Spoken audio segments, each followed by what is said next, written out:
నమస్తే, నేను మీ సతీష్. గడిచిన 5 ఏళ్ళు ఇష్టారీతిలో నోరేసుకుని పడిపోయి మరి చేసినటువంటి తప్పులకు కావచ్చు, పాపాలకు కావచ్చు, ఈ రోజున మూల్యం చెల్లించుకుంటున్న వైసీపీ నేతల్లో మార్పు రావడం లేదా? ఇప్పటికీ అదే నోటి దురుసుని ప్రదర్శిస్తూ ఉండడం, ప్రభుత్వం పైన, ముఖ్యంగా ముఖ్యమంత్రి, ఉప ముఖ్యమంత్రి, మంత్రులపైన వైసీపీ నేతలు చేస్తున్నటువంటి దుర్భాషలాడుతున్నటువంటి వైనం కావచ్చు, లేదంటే జగన్మోహన్ రెడ్డికి చెందినటువంటి సాక్షి మీడియాలో ఏ రకంగా ప్రభుత్వం పైన చేస్తున్నటువంటి నిరాధారమైనటువంటి ఆరోపణలు కావచ్చు, లేదా ముఖ్యమంత్రిని సంబోధిస్తున్నటువంటి విధానాలు కావచ్చు, ఇవన్నిటిని ఏ రకంగా చూడాలి అనేటువంటి అంశాలు మనతో విశ్లేషించేందుకు సీనియర్ జర్నలిస్ట్ సత్యమూర్తి గారు ఉన్నారు. సార్ నమస్తే. నమస్కారం అండి. సార్, గడిచిన 5 ఏళ్ళు ఒకవైపున ఏదైతే విపక్షం నుంచి ప్రభుత్వం పైన, ముఖ్యమంత్రి గారి పైన ఏమైనా విమర్శలు వస్తే ఒక ముఖ్యమంత్రిని ఈ రకంగా మాట్లాడతారా, మా ముఖ్యమంత్రి దేవుడు, మా ముఖ్యమంత్రిని మించిన వాళ్ళు ఈ ప్రపంచంలోనే ఎవరు లేరు అని చెప్పుకొచ్చారు. అదే సమయంలో ఎవరైనా విమర్శ చేస్తే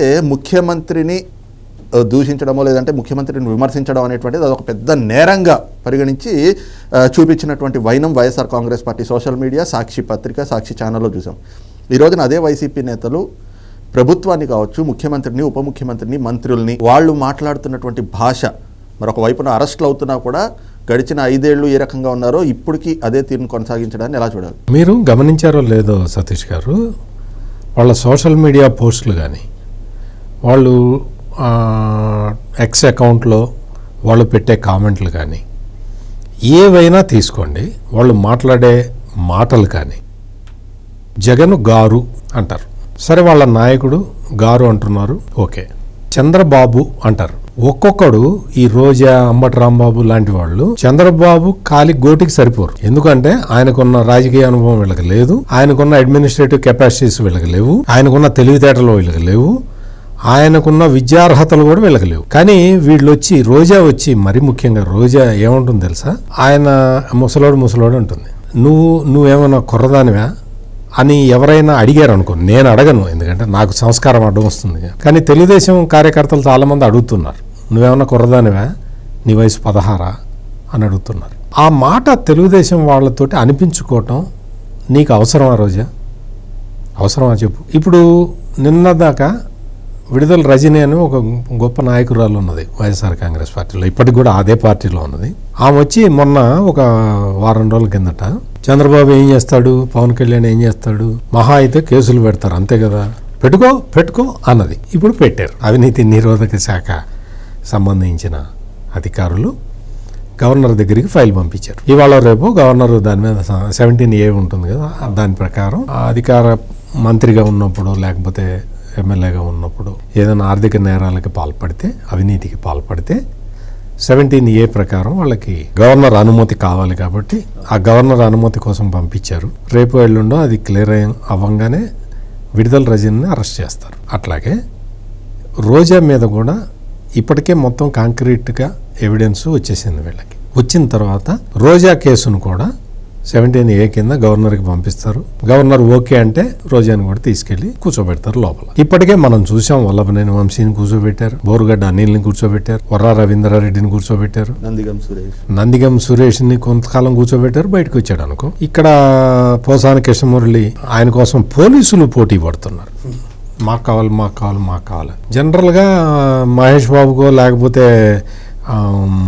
ఆ పుష్ప కదా, అల్లు అర్జున్కో అంత డిమాండ్ ఉంటుంది, వాళ్ళ కాల్ షీట్ల కోసం చాలా డిమాండ్ ఉంటుంది. అటువంటిది ఈ పోసాని కృష్ణమురళి కాల్ షీట్ల కోసం పోలీసులు పోటీ పడుతూ ఉన్నారు. అంటే ఇవన్నీ ఎందుకు చెప్తున్నానంటే, నోరు అదుపులో పెట్టుకోకుండా, ఉచ్చం నీచం లేకుండా, జగన్మోహన్ రెడ్డి కళ్ళల్లో, జగన్మోహన్ రెడ్డి దృష్టిలో పడాలి. జగన్మోహన్ రెడ్డి దృష్టిలో పడితే మనకి ఏదో ఒక పదవి ఇస్తాడు. కేవలం ఆ ఒక్క ఆలోచనతో వీళ్ళందరూ కూడా ఇట్లా బూతులు మాట్లాడుతూ ఉంటారు. అంబటి రాంబాబు చెప్తున్నాడు, ఏం చేస్తారు, అరెస్ట్ చేస్తారు అంతే కదా. ఇప్పుడు పోసాని కృష్ణమురళిని అరెస్ట్ చేశారు, ఏమవుతుంది, ఇట్లా తిప్పుతారు. 13, 14, 15 కేసులు పెట్టారు. ఒక పోలీస్ స్టేషన్ నుంచి ఇంకో పోలీస్ స్టేషన్కి తిప్పుతారు. ఏమవుతుంది, ఏం కాదు కదా, 6 నెలల తర్వాత ఆయన బయటకు వస్తాడు కదా అని అంబటి రాంబాబు చెప్తున్నాడు. అంటే వల్లభనేని వంశీని అరెస్ట్ చేసినప్పుడు కొడాలి నాని కూడా ఇదే చెప్పాడు. ఏమవుతుంది, వల్లభనేని వంశీని అరెస్ట్ చేశారు, ఆ వల్లభనేని వంశీ ఏమి చచ్చిపోలేదే అన్నాడు. అంటే కొలీగ్ని, వాడు సాటి వ్యక్తిని, సాటి ఎమ్మెల్యేగా ఇద్దరు కలిసి పనిచేశారు కదా, సాటి వ్యక్తిని, సాటి పార్టీలో కూడా కొలీగు, వాళ్ళిద్దరికి కూడా వ్యాపార లావాదేవీలు చాలా ఉన్నాయి. ఒకే మంచంలో తిరిగిన వాళ్ళు, ఒకే కంచం ఒకే మంచం వాడుకున్న వ్యక్తులు. అటువంటి వ్యక్తిని అరెస్ట్ చేస్తే పోలీసులు, ఎవడైనా ఏ సభ్యత ఉన్నవాడైనా, ఏ సంస్కారం ఉన్నవాడైనా, సభ్యత సంస్కారాలు ఒక 10% ఉన్నవాడైనా చచ్చిపోయాడా, చచ్చిపోలేదే అంటాడా ఎవడన్నా? మీరు అసలు ఆ పదం నోట్లో నుంచి వస్తుందా? అంటే ఈ ఎగ్జాంపుల్స్ అన్నీ మీకు ఎందుకు చెప్తున్నాను అంటే మీరు అడిగిన క్వశ్చన్ ఏంటి, నేను చెప్తున్నది ఏంటి అని మీకు డౌట్ రావచ్చు. నేను ఇవన్నీ ఎందుకు చెప్తున్నానంటే వీళ్ళకి అసలు నోటికి కంట్రోల్ లేదు, ఉచ్చం నీచం తెలియదు, ఇట్లాగే మాట్లాడుతూ ఉంటారు. నా అంచనా కరెక్ట్ అయితే వీళ్ళు ఇళ్లల్లో వీళ్ళ కూతుళ్లతో కూడా ఇట్లాగే మాట్లాడతారు. అందుకని నేను వీళ్ళ వ్యక్తులు నేను ఏవైతే ఇప్పటివరకు పేర్లు చెప్పానో ఈ వ్యక్తుల కుటుంబ సభ్యులు ముందర వాళ్ళు బయటికి వచ్చి మేము ఇతన్ని ఖండిస్తున్నాము, ఇతను పరుష పదజాలం వాడుతున్నాడు, మహిళల్ని కించపరుస్తున్నాడు, పక్కన వాళ్ళని తన పార్టీ వాళ్ళనే నీచంగా మాట్లాడుతున్నాడు, అసహ్యంగా ప్రవర్తిస్తున్నాడు, ఈ సభ్య సమాజంలో ఇతను ఉండటానికి అనర్హుడు అని చెప్పాల్సిన అవసరం ఉంది. నాది అత్యాశ. ఎందుకంటే వల్లభనేని వంశీ భార్య వచ్చి ఆయన ఏం చెబుతుంది, మా ఆయన ఏం తప్పు చేయలేదనే చెప్తున్నది. ఎందుకు మరి ఇన్ని కోట్ల రూపాయల ఆస్తులు with in a span of 5 years సంపాదించడం అంటే మామూలుగా సాధ్యం కాదు కదా. అందుకని వాళ్ళ ఆయన ఒక పెద్ద జైంట్ వ్యాపారస్తుడు అన్నమాట. ఇప్పుడు పోసాని కృష్ణమురళి వైఫ్ కూడా అదే చెప్తూ ఉన్నది. అంటే వీళ్ళందరూ కూడా ఇళ్లల్లో ఉండే వాళ్ళు వాళ్ళ ఆస్తుల కోసమో లేకపోతే వాళ్ళకు వచ్చే దీనికోసమో చూడకుండా సభ్య సమాజంలో మనం బతుకుతున్నాం అనే విషయాన్ని తెలుసుకోకుండా వీళ్ళు కేవలం వచ్చేసి బయటకు వచ్చి రాజకీయం చేయటం, వాళ్ళ ఆయన అరెస్ట్ కాగానే వచ్చి రాజకీయం చేయడం, ఇటువంటి వ్యవహార శైలి వైసీపీలో విస్తృతంగా ఉన్నది. ఇటువంటి వ్యక్తుల్ని క్షమించటం అనేది అంత ఈజీ కాదు. ఇక్కడ రోజా విషయం, ఇప్పుడు రోజా వచ్చి అట్లా మాట్లాడింది. తెలుగుదేశం పార్టీ నాయకుడు ఒక ఆయన వచ్చేసి ఈమె ఎక్కడెక్కడ తిరిగింది, ఏ హోటళ్లలో తిరిగింది, ఏ లాడ్జీల్లో తిరిగింది చెప్పాడు, ఎలక్షన్ క్యాంపెయిన్ ఎట్లా చేస్తుంది చెప్పాడు. అవి చెప్పిన తర్వాత నువ్వు హర్ట్ అయ్యావా కాలేదా? హర్ట్ అయ్యావు. హర్ట్ అయ్యి ఏం చేసావు, ఖుష్బూని వీళ్ళని నీతో పనిచేసిన హీరోయిన్లను అందరితోటి అట్లా మాట్లాడతారా? సభ్య సమాజంలో ఉండి మనందరం దీన్ని ఖండించాలన్నావు. మరి నువ్వు మాట్లాడే మాటల్ని ఎవరు ఖండించాలి? నువ్వు మాట్లాడుతున్న మాటల్లో ఏదైనా ఒక సబ్స్టాన్స్ ఉంటుందా? నీకు ఏదన్నా నువ్వు మాట్లాడే విషయం మీద నీకేమన్నా అవగాహన ఉంటుందా?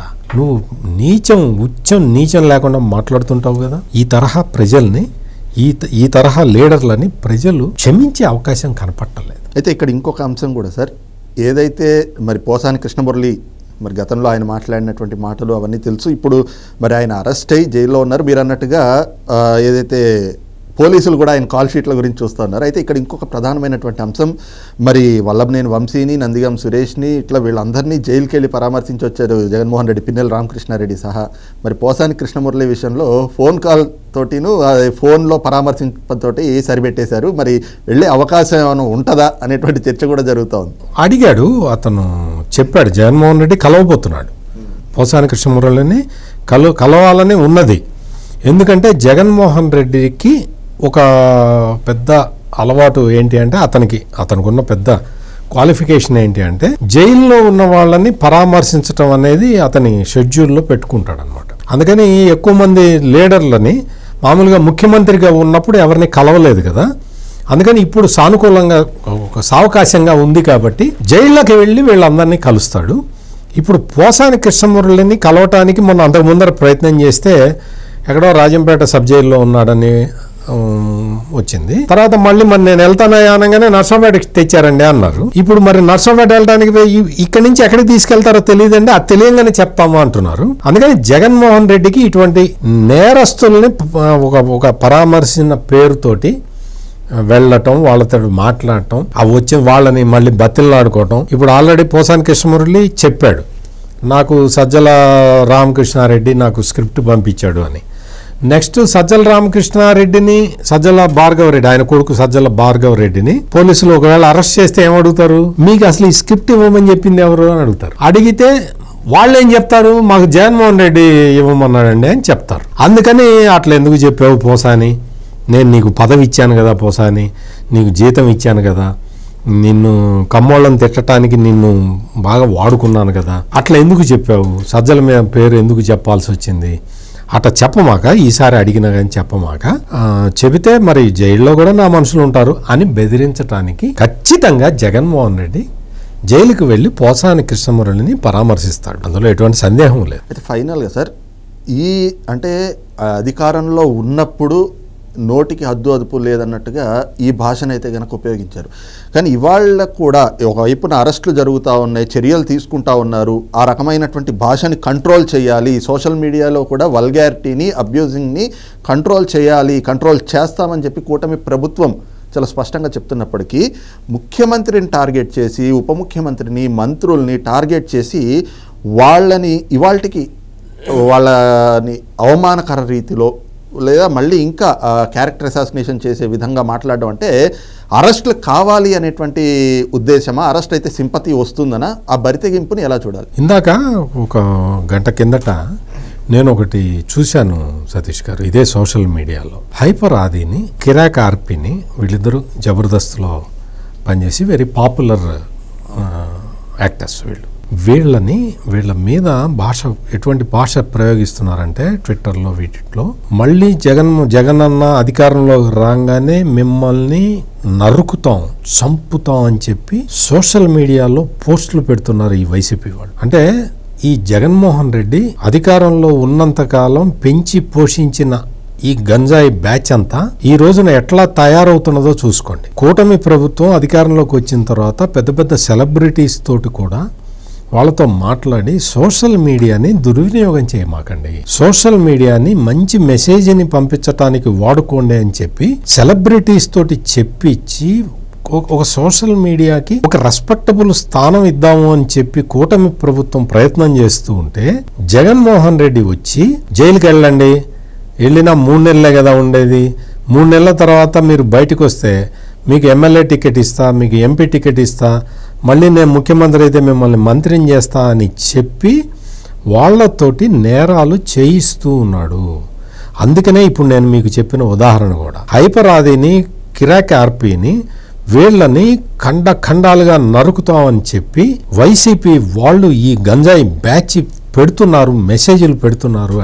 అంటే వాళ్ళకి ఒక రకమైన ధైర్యాన్ని ఇస్తున్నాడు ఈ జగన్మోహన్ రెడ్డి. అంటే జైలుకి వెళ్తే ఏం కాదు, జైలుకి వెళ్ళొచ్చిన నేను ముఖ్యమంత్రిని కాలేదా అని ఇటువంటి అసలు ఈ దరిద్రమైన భావజాలం ఏంటో, అసలు ఈ దరిద్రాన్ని జగన్మోహన్ రెడ్డి ఎందుకు పెంచి పోషిస్తున్నాడో అర్థం కావట్లే. సమాజం మొత్తాన్ని చెడగొట్టే ప్రయత్నంలో జగన్మోహన్ రెడ్డి తల మునకలై ఉన్నాడు. కోట్లాది రూపాయలు ఖర్చు పెట్టి సోషల్ మీడియాలో ఇటువంటి బ్యాడ్ కల్చర్ని పంపు చేస్తున్నాడు. అధికారంలో ఉన్నంతకాలం అదే పని చేశాడు, అధికారం కోల్పోయిన తర్వాత తన సైకోయిజాన్ని రెట్టింపు చేసేలాగా ప్రజలందరూ అంటే వైసీపీ కార్యకర్తలందరూ కూడా సైకలాజికల్గా వాళ్ళు తన మీద ఆధారపడి, అంటే ఇప్పుడు జైల్లో ఉండంగానే ఎవడన్నా జైల్లో పడితే వెంటనే అతను ఫోన్ చేయటం, అతను మాట్లాడటం, పొన్నవోలు సుధాకర్ రెడ్డిని అడ్వకేట్గా పెట్టడం, దాని ఖర్చులన్నీ నేను పెట్టుకుంటానని చెప్పటం. మీకు విజయపాల్ లాంటి వ్యక్తి ఉంటారు, రఘురామకృష్ణరాజుని లాకప్లో పడేసి కొట్టిన విజయపాల్ లాంటి వ్యక్తులు, ఆరోపణలు ఎదుర్కొంటున్న వ్యక్తి, అతను సుప్రీంకోర్టు దాకా 2 సార్లు పోవటం, ఆ ఖర్చులు గంటకి లక్షల ఫీజులు అడిగే అడ్వకేట్లకి పెట్టుకోవటం, వాళ్ళని ఎంటర్టైన్ చేయటం. అంటే అంత డబ్బు విజయపాల్ దగ్గర ఎక్కడి నుంచి వచ్చింది జగన్మోహన్ రెడ్డి ఇవ్వకపోతే? అంటే అంత డబ్బుల్ని పంపు చేస్తూ వీళ్లతోటి నేరాలు చేయిస్తూ ఆ నేరాల్లో వీళ్ళు సఫర్ అవుతూ ఉంటే అయ్యో పాపం అని కూడా అనకుండా ఈ రోజున పోసాని కృష్ణమురళి ఈయన జైలు పట్టుకొని తిరుగుతున్నాడు అంటే పీటీ వారెంట్ల మీద, జగన్మోహన్ రెడ్డి అయ్యో నేను పంపించిన స్క్రిప్ట్ చదవటం వల్ల పోసాని కృష్ణమురళి ఇబ్బంది పడుతున్నాడు, మరి ఇట్లా చేయకుండా ఉండాల్సిందే నేను అన్న పశ్చాత్తాపం లేకుండా ఇంకో పోసాని కృష్ణమురళిని తయారు చేయడానికి ప్లాట్ఫామ్ రెడీ చేసుకుంటున్నాడు. ఈ పోసాని కృష్ణమురళిని వదిలేశాడు. ఇటువంటి ఒక రిప్లికాని ఇంకొకటి తయారు చేద్దాం అన్న దీంట్లో ఉన్నాడు. అంటే జగన్మోహన్ రెడ్డి ఈ ఆలోచన విధానం, జగన్మోహన్ రెడ్డి అనుసరిస్తున్న ఈ ఆలోచన విధానం చూస్తూ ఉంటే నాకైతే కంపరం పుడుతున్నది. సతీష్ గారు, ఈ ఆపరేషన్ ఏంటి? ఇట్లా ఆపరేట్ చేయటం ఏంటి?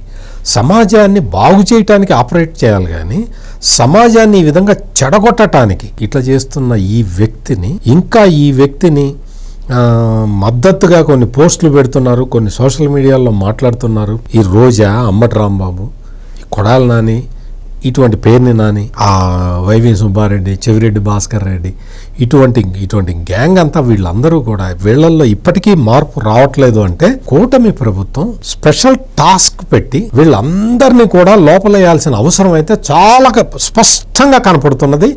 లేకపోతే సొసైటీలో ఈక్విలిబ్రియం దెబ్బతింటుంది. రైట్, ఇది చూస్తూ ఉన్నాం కదా. అధికారంలో ఉన్నప్పుడు కూడా ఏదైతే బూతులు తిట్టడం, నేరాలు చేయడమే ప్రవృత్తిగా పెట్టుకున్నటువంటి వైఎస్ఆర్ కాంగ్రెస్ పార్టీ నేతలు ఇప్పుడు అధికారం కోల్పోయిన తర్వాత కూడా సభ్యత, సంస్కారం అనేటువంటి అంశాలను విడిచి అదే తీరును కొనసాగిస్తూ ఉన్నారు. ఈ వైనం మాత్రం అటు ప్రజల్లో అయితే వాళ్ళ పైన ఉన్నటువంటి కనీస గౌరవం కావచ్చు, లేదంటే వాళ్ళ మీద ఉన్నటువంటి అభిప్రాయాన్ని కూడా మరింత పలచన చేస్తూ ఉంది. వాళ్ళని అసహ్యించుకునేటువంటి పరిస్థితులకైతే దారితీస్తూ ఉంది. అయితే ఇప్పటికీ విచ్చలవిడితనంగా బూతులు మాట్లాడుతూ ఈ రకంగా వ్యవహరిస్తున్నటువంటి నేర ప్రవృత్తితోటి వ్యవహరిస్తున్నటువంటి నాయకుల పైన కూటమి ప్రభుత్వం ఖచ్చితంగా ప్రత్యేకమైనటువంటి ఒక టాస్క్ ఫోర్స్ని ఏర్పాటు చేసి కంట్రోల్ చేయాలి. లేకపోతే గనక సమాజానికే వీళ్ళంతా కూడా ప్రమాదకారంగా పరిణమించేటువంటి ప్రమాదం పొంచి ఉంది అన్నటువంటి భావన కూడా సీనియర్ జర్నలిస్ట్ సత్యమూర్తి గారు వ్యక్తం చేస్తూ ఉన్నారు.